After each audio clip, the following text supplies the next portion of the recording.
This is my 2006 Range Rover Sport, which I bought at COPART. Why on earth would anyone buy a 19-year-old Range Rover Sport and paid reasonable money for it as well? Well, the reason I bought this particular car is what's under the bonnet. Let's have a look. Oh yeah. 4.2 litres of supercharged Jaguar engine.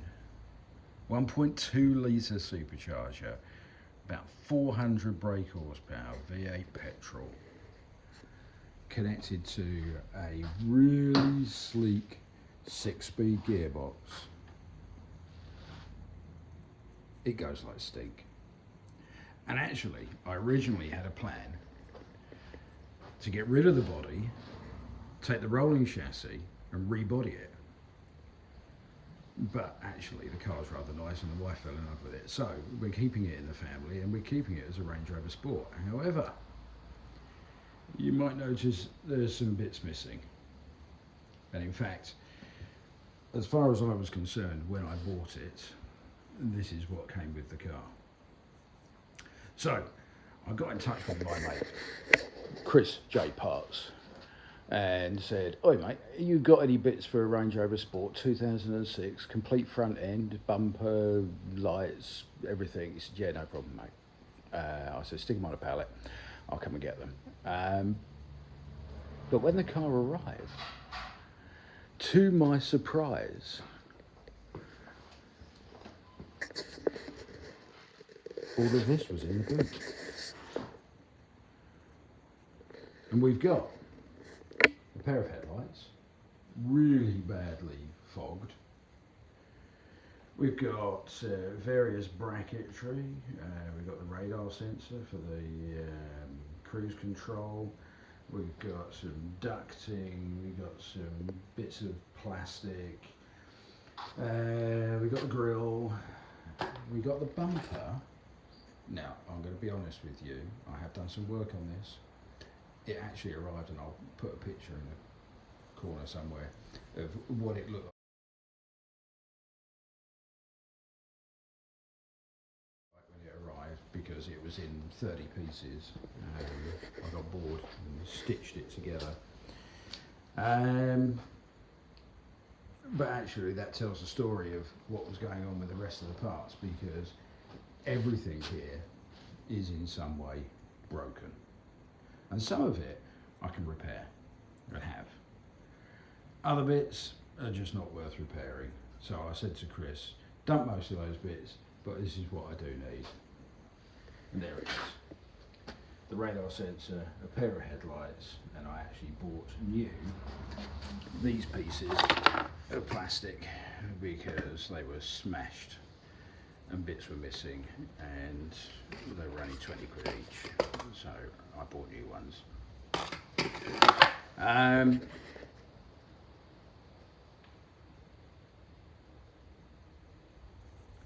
So, looks like a win, doesn't it? But then you've got to ask the question, does it run and drive? Well, it said in the COPART listing that it did, but I've been caught out before, and I can tell you that means absolutely nothing. So,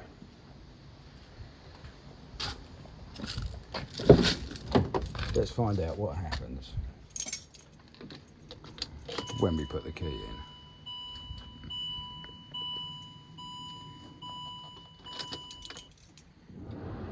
System check in progress.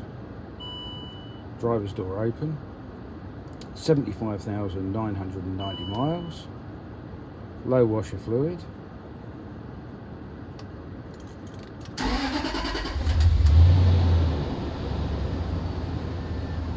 Sweet.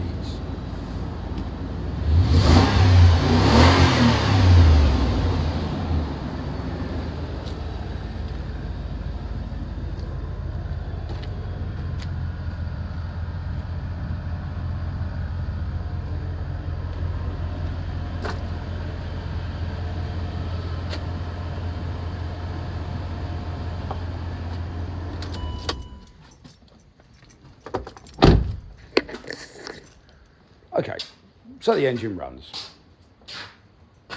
I'd be lying if I said I didn't already know that, because I did. In fact, I've driven it, and it drives beautifully. It needed very, very little. It had a problem with the offside rear brake drum, which was squeaking. A hold down clip had come loose, and the brake shoe was rubbing against the hub and the drum. It needed a new battery on it, because it's typical of COPART cars to sit around for months and months and months from when they have the accident to when the claim is finished and they finally get round to auctioning it. And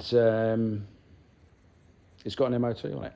I MOT'd it. I just took it straight down to the MOT station after I turned the key, and it passed its MOT. So potentially I've got a brilliant car here, which has cost me almost nothing. We'll do a sum at the end and I'll tell you just how much almost nothing is, and then you can tell me whether or not you think it was a worthwhile purchase.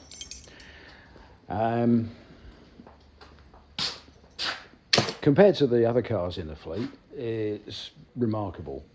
It goes like stink. It doesn't drive as nicely as the big L320 Vogue. In fact, it's a long way off driving as nicely as the Vogue, but it's still nice to drive. It's got a more comfortable interior, I think. The seats are definitely more comfortable.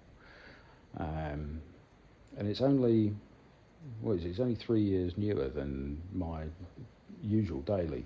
So I'm a bit surprised by that. But the wife likes it, she drives it, and we're allowed to keep it. So even though it only does a rather horrendous 14 miles to the gallon average, we'll be keeping it. So what we do need to do is sort this lot out. And that means we've got to finish repairing this bumper and put some paint on it. We're going to make a good set of headlights from that one, and those two.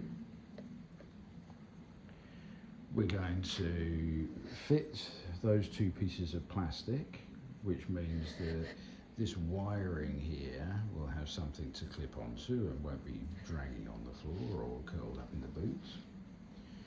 We're going to fit the new one of these radar sensor for the cruise control. Chris was kind enough to send me. We've got a new bracket to replace this mangled thing that it mounted on. We've got new pumps for the washer bottle, because at least one of them is missing, and I don't know the status of the others, because you can't put water in at the moment because it's a big hole. We're going to do some dechroming and salvage the original parts, which is, oh, there you go, that was easy, wasn't it? We're going to salvage these parts. They're going to need a bit of cleaning up and respraying, because I'm not really into lots of chrome. And we're going to try and have this car sorted and back on the road by the end of this video. Oh, there is one other thing that needs doing. It has an air suspension fault. Of course it does. It's a Range Rover. All Range Rovers have air suspension faults. But this one's got one where it is failing to relieve the pressure in the accumulator when the ECU asks it to. So I've ordered a new valve for it, which will be here in a day or so. So this video, the making of this video, might be split over a couple of days, but ultimately this whole job of getting this car back on the road and looking pristine should take no more than about one working day, about 8 hours. Let's get on with it.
So, challenge number 1. These do look surprisingly similar.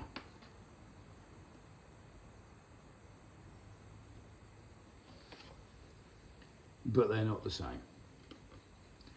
And the first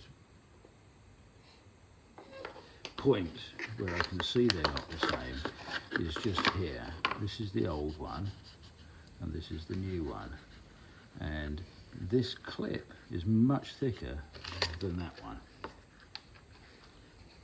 In fact, those clips are completely different. Nor otherwise, these are very, very similar. Except the new one's got all the bits on it that the old one hasn't. And the reason that that's a problem is because that is not going to fit there. That fits. All of that bit fits. This has got clips all the way along it to hold it in place.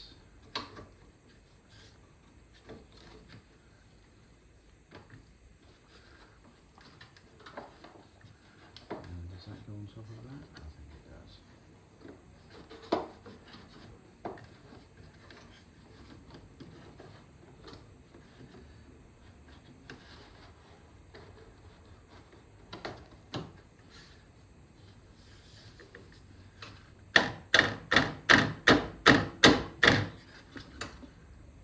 Now, do I modify it or do I just hit it hard until it goes in?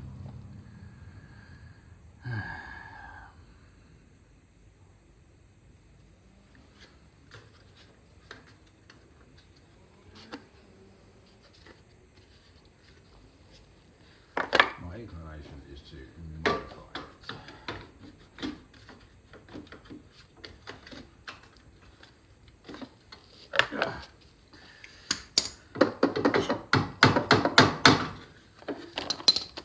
Because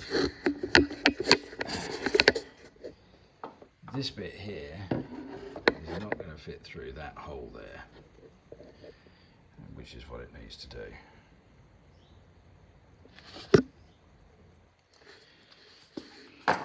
Right, let's go and grab an angle grinder.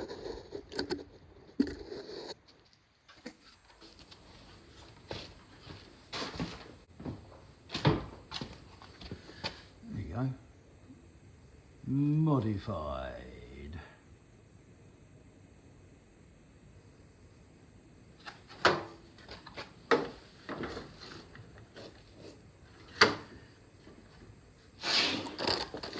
Now that slips in beautifully.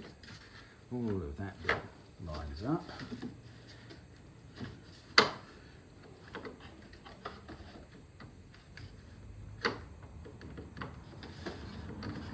So next thing is what's going on there.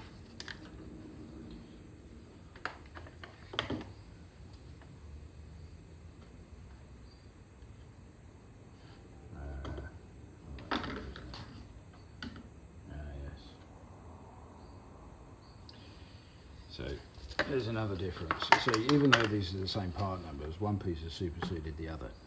And this is the old one, and this is the new one. And it's got this little dimple on it, which this one hasn't got. And that's going to stop me from putting it together. So I'm going to grind that piece off as well.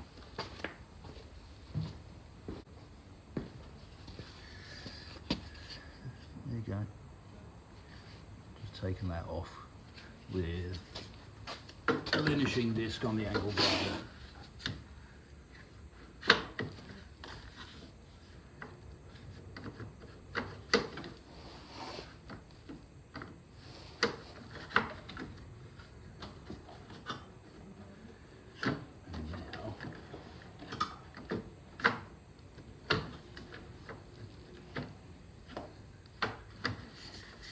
Now that all just goes together. Nice. All screw holes line up. Good.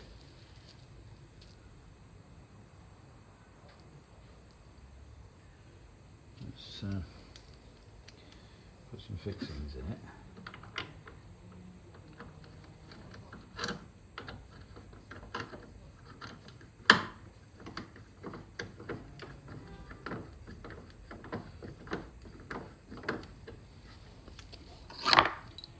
I guess we'll probably have to make the same rods on the other one.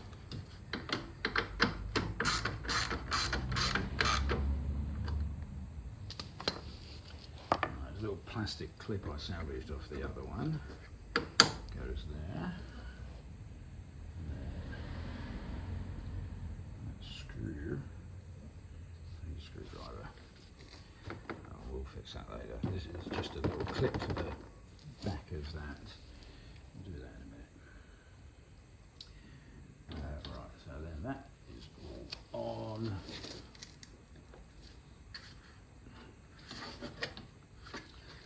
That doesn't seem to reach the middle.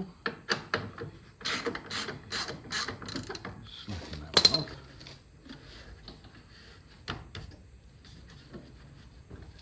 Now it does.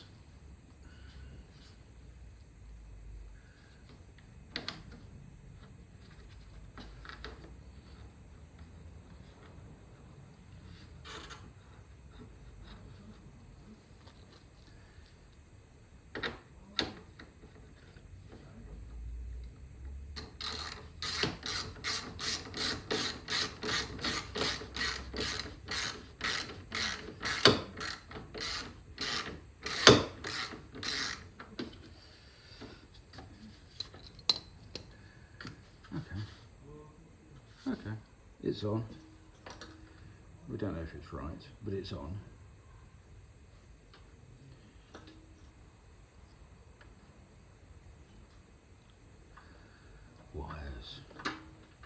Wires with ends chopped off and no plugs on them. I'm guessing that's something that's in the bumper.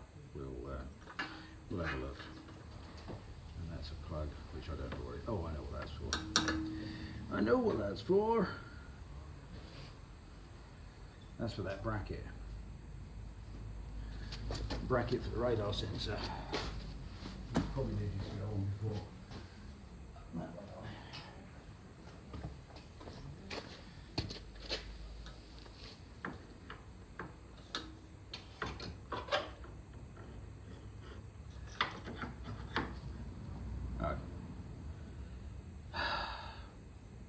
You know that bracket I just put on?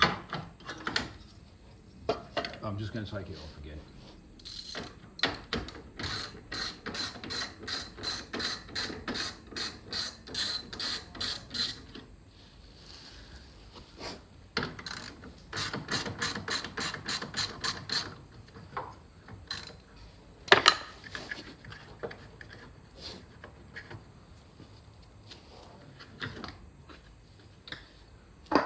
We'll try that again, shall we?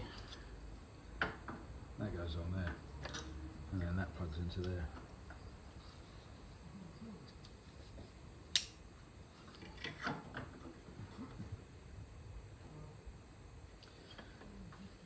Let's go find some screws.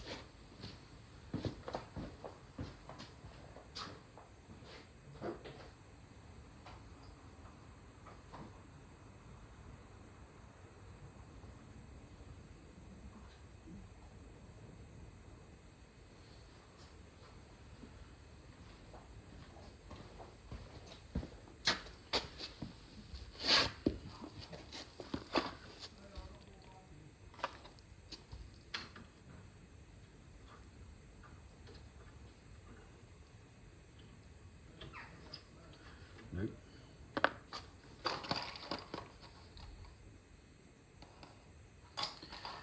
Yeah, this might be a problem.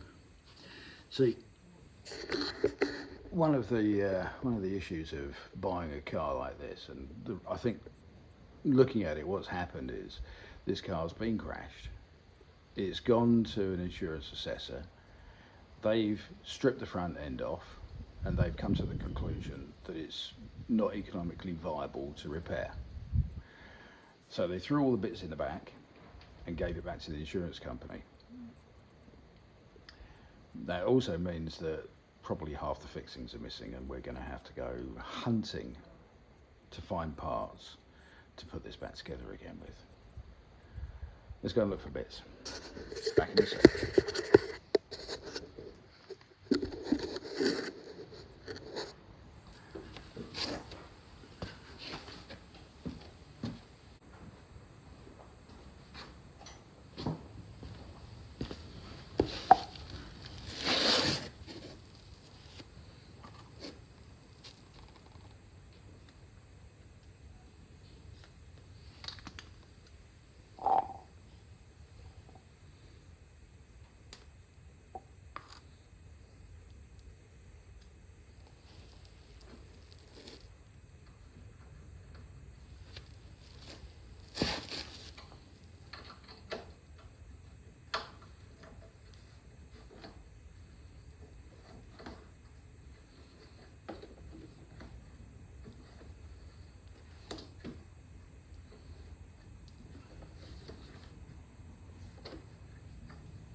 Okay,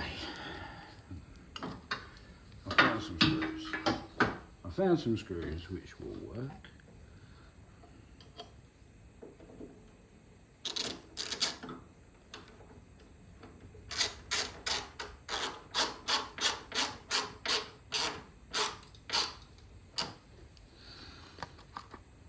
I don't know where they originally came from, but they were left over from another job, and they'll do for the purposes of putting this back together again.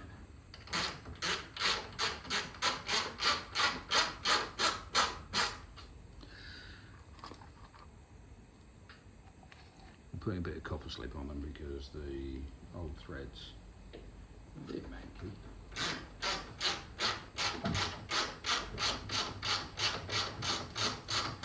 And I don't want them seizing in there and snapping off and making me an extra job to do.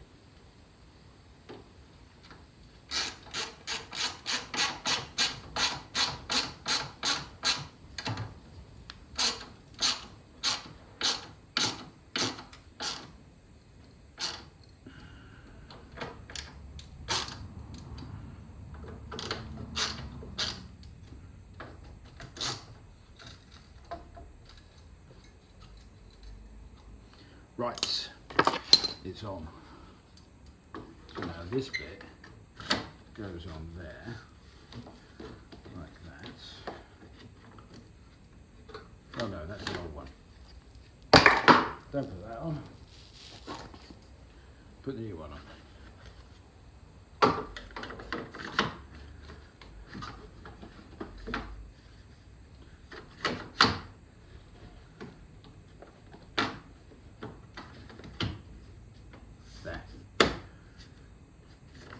New one. I'm not going to put the screws in it this time. I'm going to go straight over the other side and put that in.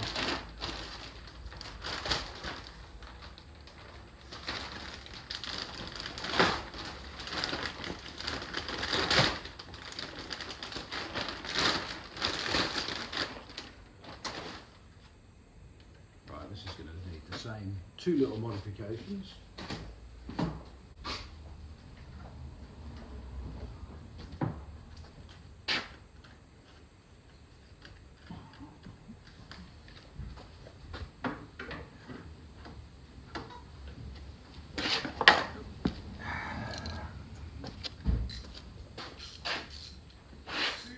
Yep. Was that right?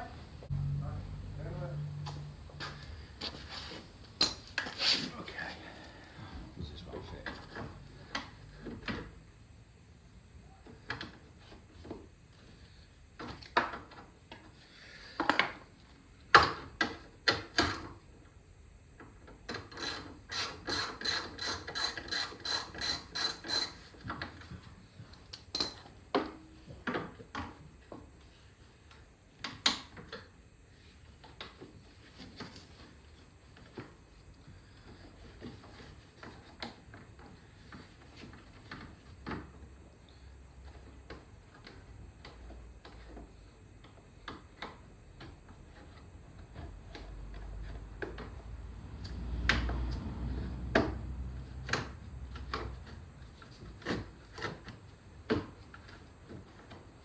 Oh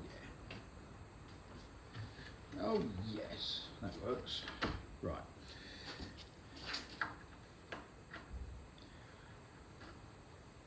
What's the bet? And I have to take this off again before we finish.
Okay.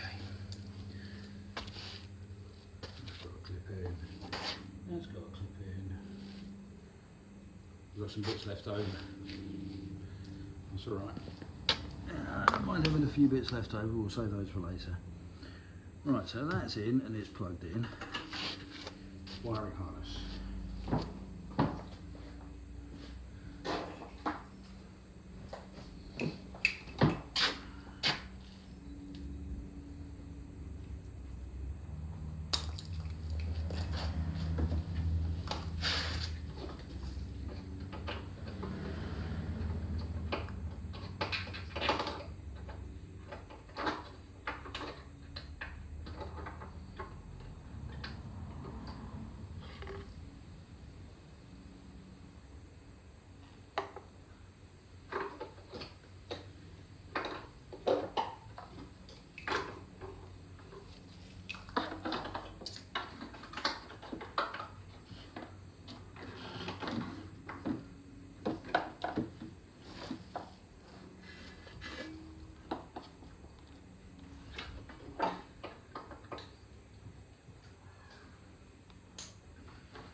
excuse me for looking confused.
About the middle. So the question is, if that's the middle, and there's all these clips on here, what are they supposed to clip onto?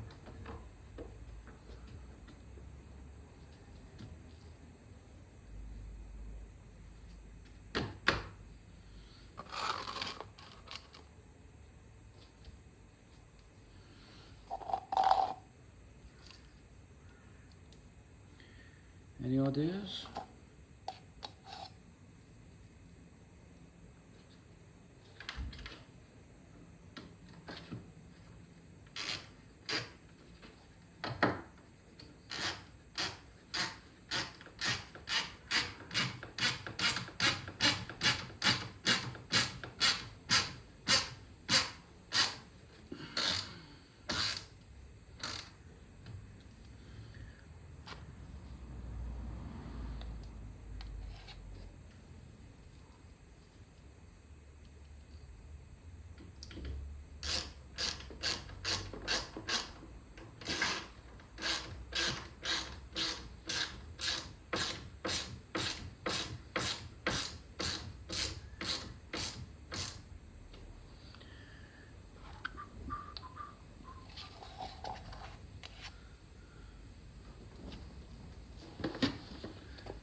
Well, that seems fine. I still don't know where all these clips are supposed to go. Do they clip onto the inside of the bumper?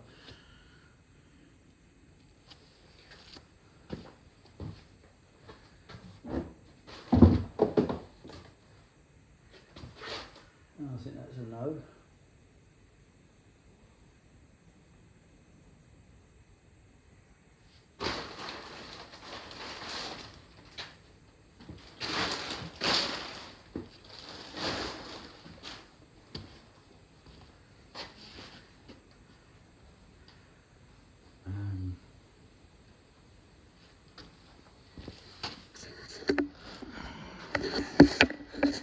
Okay, you can kind of work out what the problem is here, can't you? This loom here for the parking sensors is liberally populated with cable clips, but there's nothing to clip them into.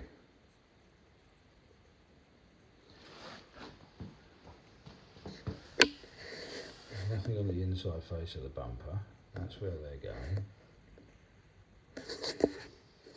That's all of my stitching and gluing where I put this thing back together again. It was shattered into about 30 pieces.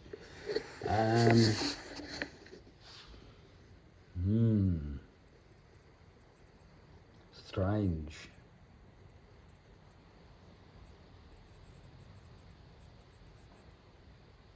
What do we do? Oh, shall I tell you about Robbie Layton?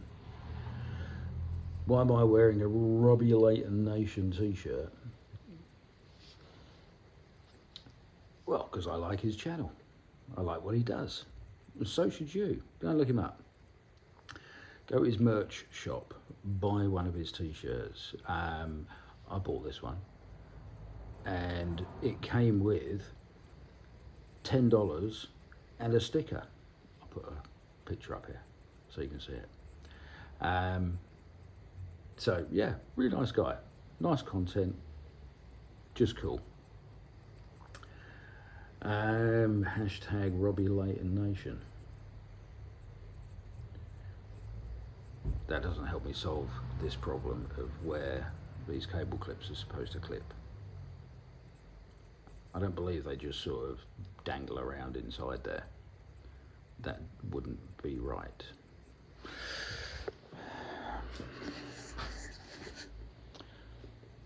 I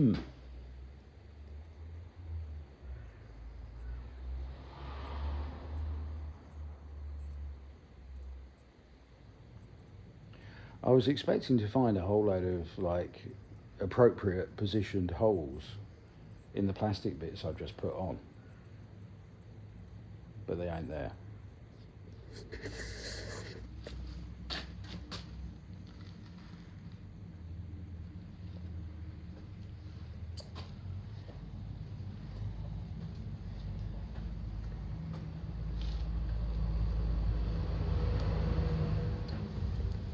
See? Okay, we're going to ponder for a minute. I'll be back. So before we go much further, right, put the bumper on and solve the problem with the wires, I need to fix this washer bottle, which is, well, it's not washable. I did have a look. I think the reason it's not washing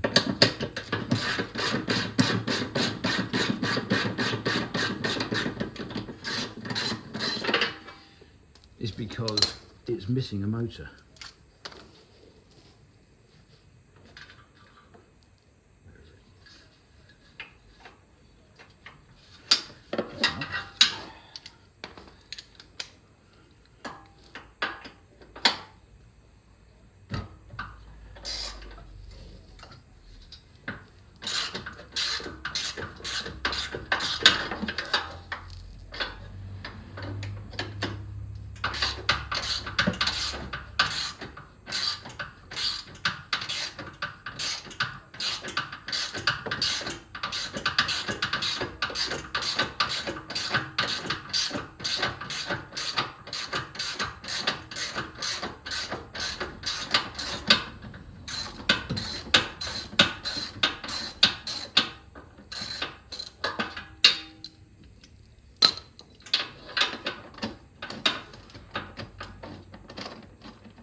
In here, which is really impossible to access.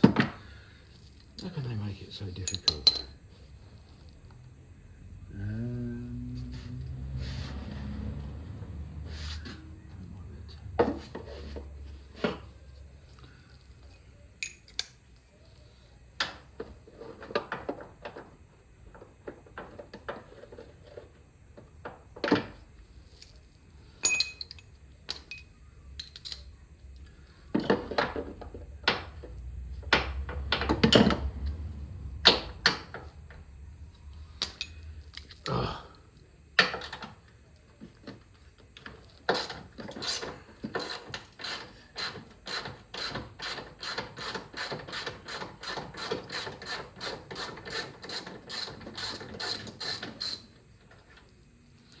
Don't know how you're supposed to do this. That's a tap.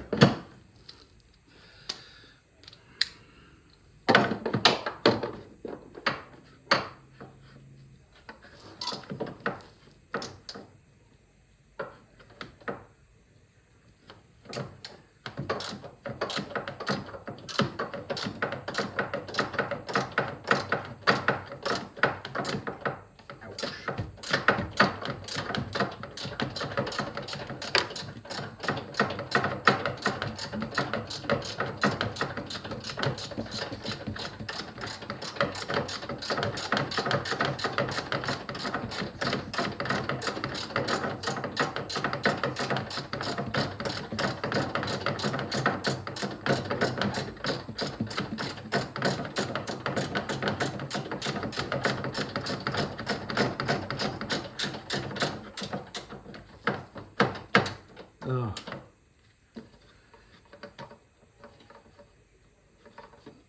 Morons.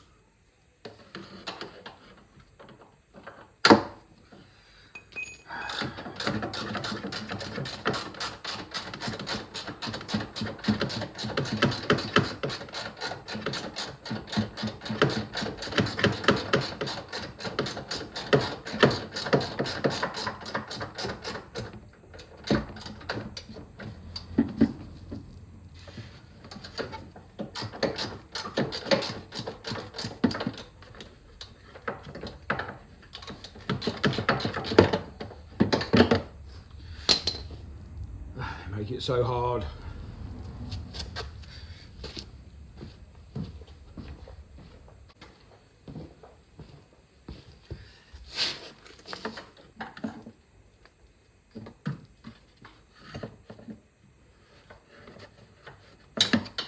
Kidding me. Impossible.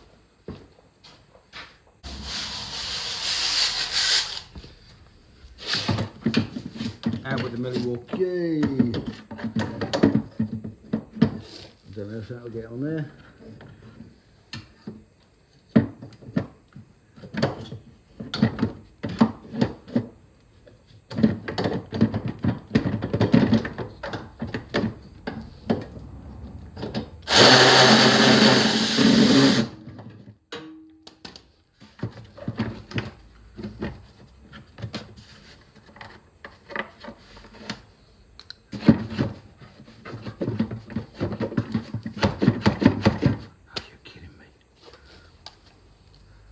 I was only joking when I said I'll probably have to take this off again.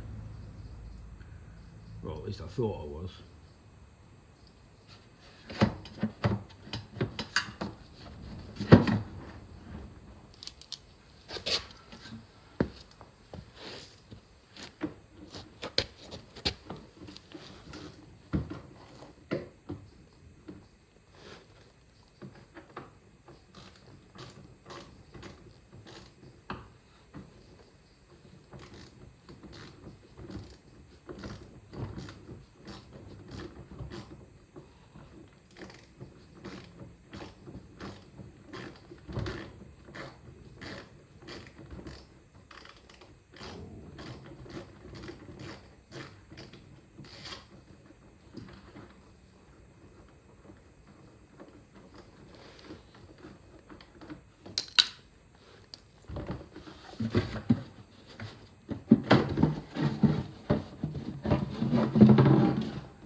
Right.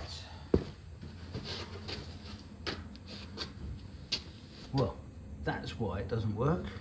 It hasn't got any pumps on it.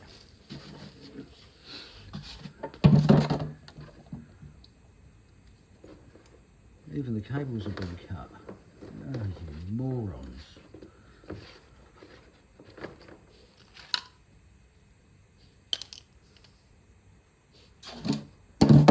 How on earth have they managed that?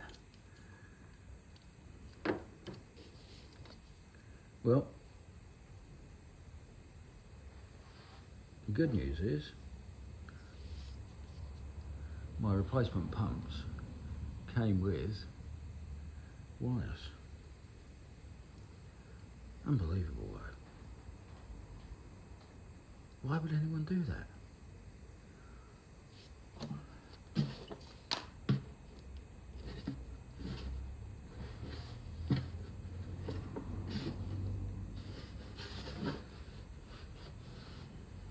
There's no holes in the tank as far as I can see.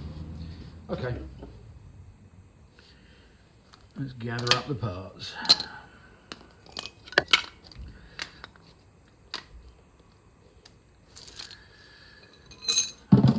See if we can put it back together again.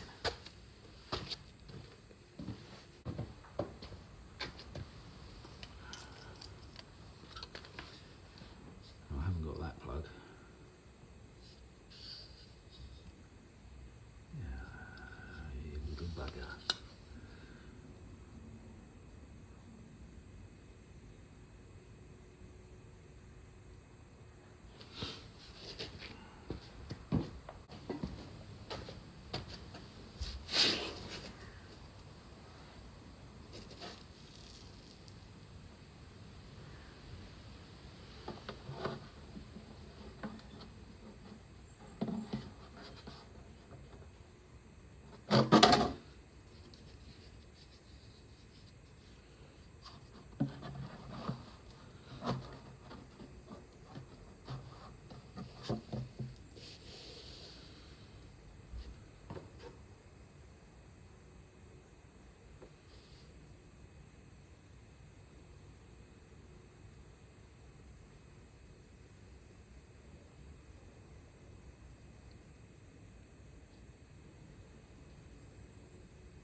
It make you wonder how we managed to pass the MOT. Or is that just me?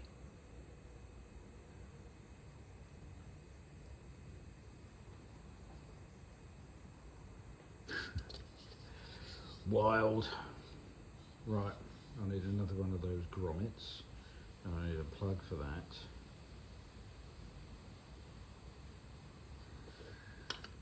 How much of this can I do with it back in?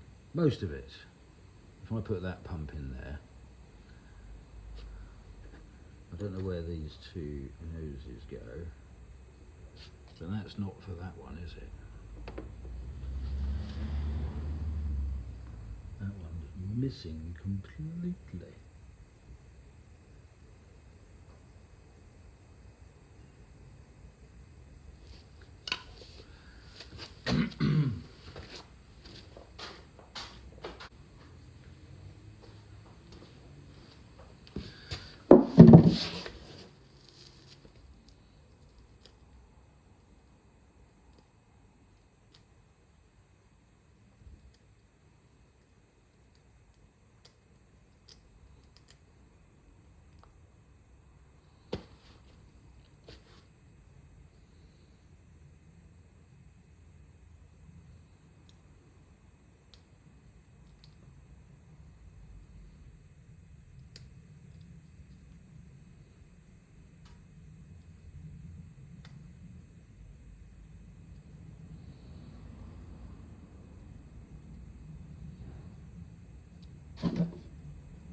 Someone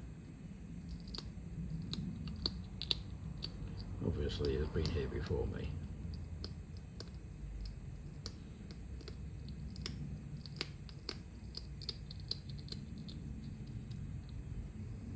And the grommets have been glued in.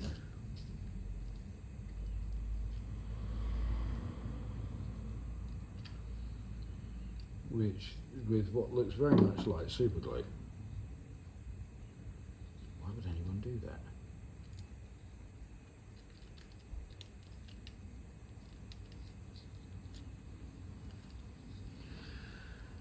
Boggles the mind.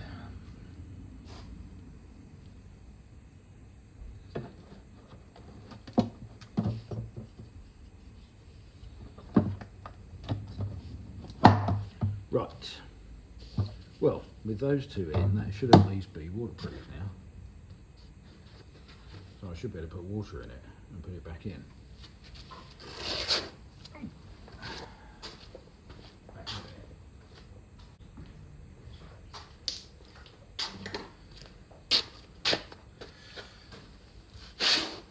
Okay, that's okay. I don't really understand what's going on here.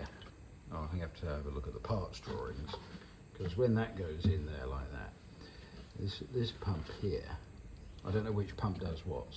That's a start. I imagine this is the headlights. No, I imagine this is the windscreen and this is the headlights.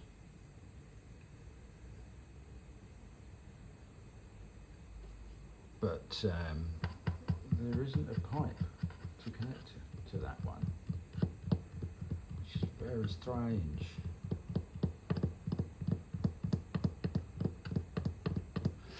Anyway, not to worry. Not to worry. What I'm going to do is I'm going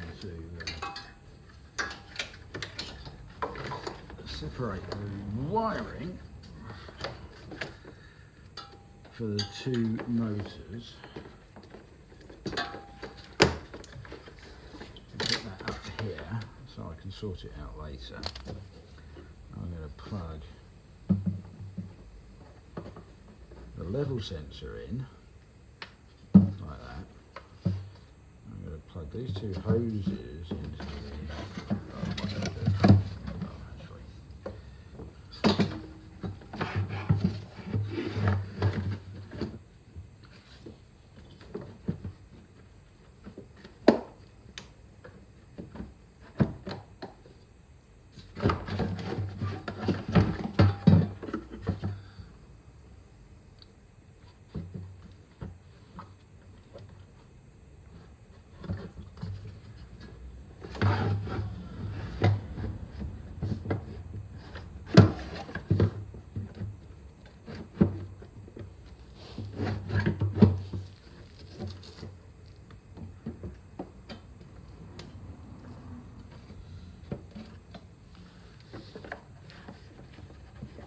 yeah, I'll be able to do those from behind the wheel arch liner.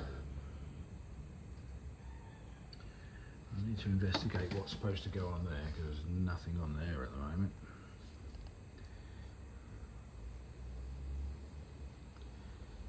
I'll try and get this bolt back in there.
Why do they make it so hard?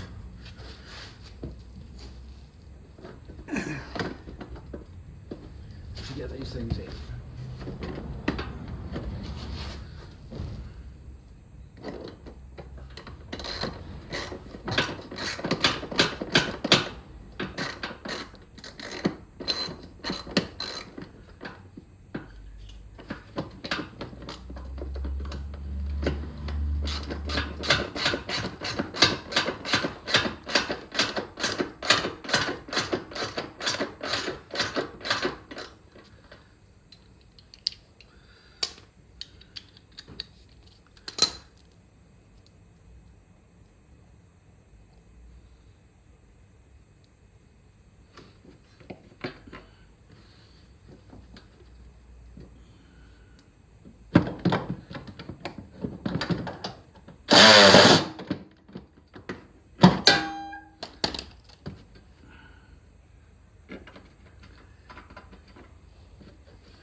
And that one.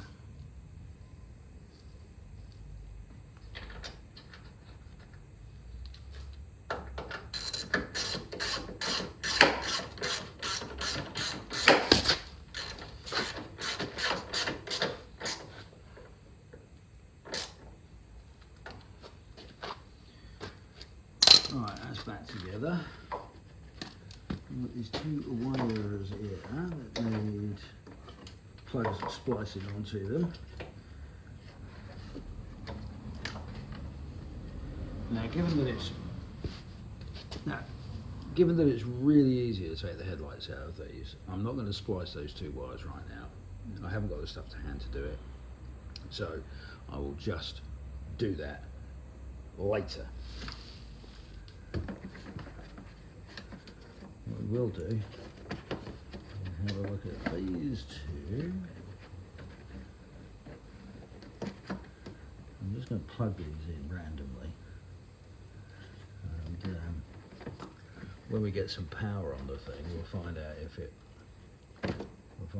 works.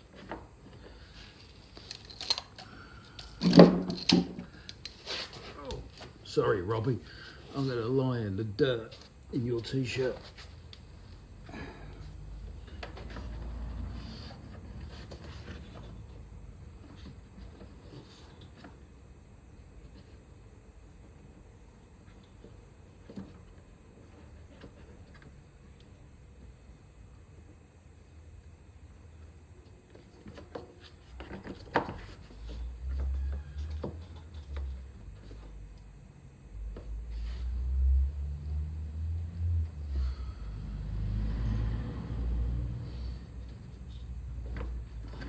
On there by the looks of it.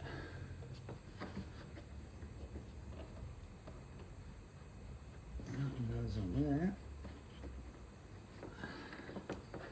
Still don't know what goes on that one. We haven't got any plugs on that yet. But never mind. Okay.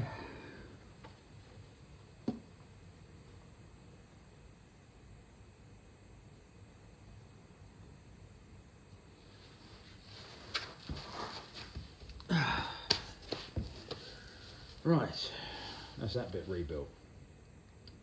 As I say, we've got electrical work to do. We're going to need to tackle that sooner rather than later, but not right now.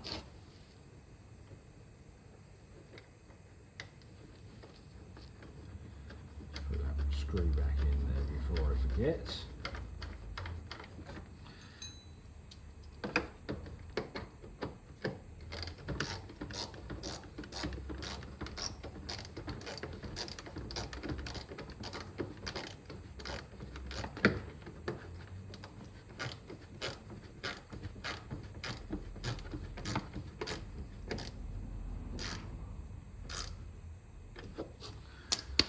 Okay, so I've got to put that plug on the end of that wire, and I've got to get hold of the plug for that one.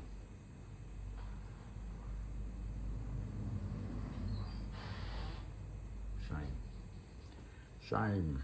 Never mind. Right, we'll put those aside.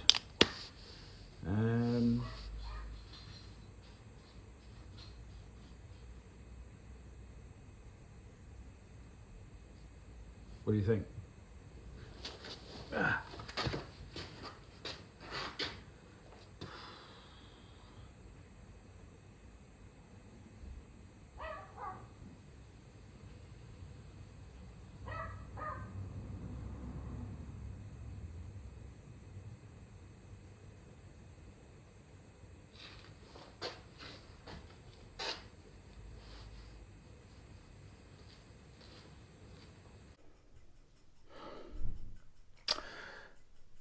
So it's at this point I once again prove my complete incompetence as a YouTuber.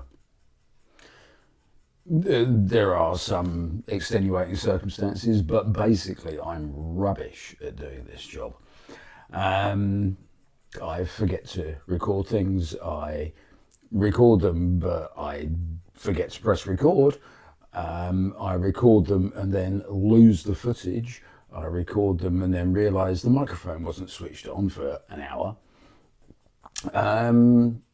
Yeah, basically I'm just rubbish at this. I think I might be getting just a little bit better, but that's debatable, isn't it? I've also framed this shot really badly. Hang on.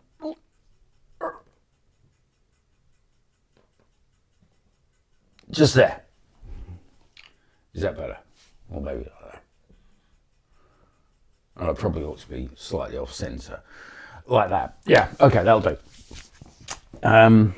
Yeah, I really messed this job up. But never mind. You've watched me do a load of work on the old L320, and that's going to be pretty much all you're going to see of it until I do the recording of the last bit where the car is finished. I'll do that, but I haven't done it, and I'm going to publish this video before I do that, so that will be a part 2 for this, what is now part 1. Yeah, doing YouTube is really hard, and thank you for tolerating my complete and utter uselessness at it. I'm going to get better, I promise. If you stick with me, I will obviously do more videos, and it'll get better. Maybe a little bit. In the meantime, you find me here in my lounge in the evening, having sat down to edit this video and discover that I didn't have all the footage that I should have had because I messed up. So my apologies. I hope you've enjoyed it. That's a wrap. Well, no, it isn't actually. I was going to say something else. What was it? I should probably script this, but I didn't. So I'm kind of winging it. Do you like my wallpaper and all this? Yeah, good. It's the wife does this stuff, not me. She's much better at it than I am. Thank you, Maria. I must stop saying 3 minutes into this bit. Okay, let's put some content in here. I owe you all an apology. It's been a while since I published a video, and there are reasons for that. My life is messed up at the moment. I used a rather obscene F word in my last video to explain my current feelings about life. So I'm going to briefly bring you up to speed on it, and if you're interested, that's lovely, thank you. If you're not interested, you can just fast forward to the last 15 seconds and then hit subscribe and like, and or not like. It makes a little difference, but do comment, because whether you like it or not, commenting helps the algorithm and encourages me to do more of this, unless you think I'm a complete dick, in which case that might discourage me from doing more of this.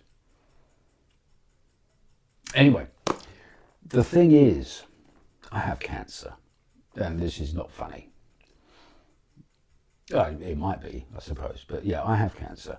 I have prostate cancer, and it transpires that something like 96% of you and you over there, 96% of my audience of 10 people are male, and you're aged between 55 and 65, which means you're in the same demographic that I am. I'm male and between 55 and 65. And that means that you have a prostate, unless you don't, in which case you know what I'm about to say. Prostate cancer is a killer. And I discovered at 52, when I was 52 years old, I discovered I had a really, really, really bad prostate cancer, and was given 2 options, die in around a year or have some surgery. So I had some surgery. When they did the surgery, they discovered that it was worse than they thought it was. It was in lymph nodes and yeah, just basically in a lot of places it wasn't supposed to be. And they said, well, we've done our best, but it may come back. And it's come back. So I now have the unenviable diary dates with my local hospital being slowly filled in for radiotherapy and a whole load of other stuff. So I'm kind of here today. I'm making videos. I'm trying to keep myself busy, working on cars and doing all that kind of stuff. But I'm going to have to take some time out to go and do all the radiotherapy and other treatments and things, which they tell me won't kill me. They will extend my life, and I'll probably be okay when it's done. What they don't tell you is they're only talking about the physical part of it. I mean, mentally, you can be completely beeped by this kind of thing. And that's exactly what I'm trying not to be. And one of the things that contributes to being mentally beeped is worrying about my 3 viewers and whether or not they're going to miss me. And I don't want to worry about you, so I'm not going to. I'm just going to get on with it and get my treatment done. And then when the treatment's done, hopefully I'll be able to come back and I'll look just like this, only a little bit older. And I'll just get back to spannering and having damaged hands and blood everywhere, and you know, for all the right reasons. So that's it. I want you. Oh, that's not it. Don't go yet. I haven't finished. I did say that something like 96% of my audience are men of about my age, which is 60, by the way. And that means that you have a prostate as well. And if you have a prostate, unless you don't because you've been where I am, if you have a prostate as well, which you should have because you're male, can I ask you, have you had a PSA check recently? Do you know what one is? Have you done the research, or are you the proverbial thing with its head stuck in the sand, hiding from the almost inevitable? Because 9 out of 10 of you are going to die with prostate cancer. Not of, but with. Unfortunately, 1 in 10 probably will die of prostate cancer. And to a great extent, the symptoms are preventable, and the surgery, which I had to have, is also preventable if you detect it early enough. If you have prostate cancer, did you know that a good percentage of the people with prostate cancer have inherited it from their fathers? You may or may not know whether or not your father had prostate cancer. But if you've got male children, it's quite possible, if you're 60, that they're 30. If you've got prostate cancer, they need to start testing. Anyway, this is all really boring stuff. I do know quite a lot about it.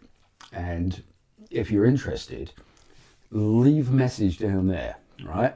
Comment and tell me.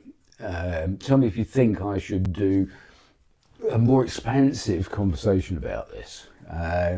If you think it's worthwhile, I will do that. If you don't, I'll know, because there'll be no comments and no one will care. In which case, I'll just get on and do what I'm doing. All right. Anyway, that's it. That's enough for me. I've proved my complete ineptitude at making YouTube videos. I've talked to you about the current state of the red L320. The rest of the fleet's doing fine. I will do some more videos about that in the next few days.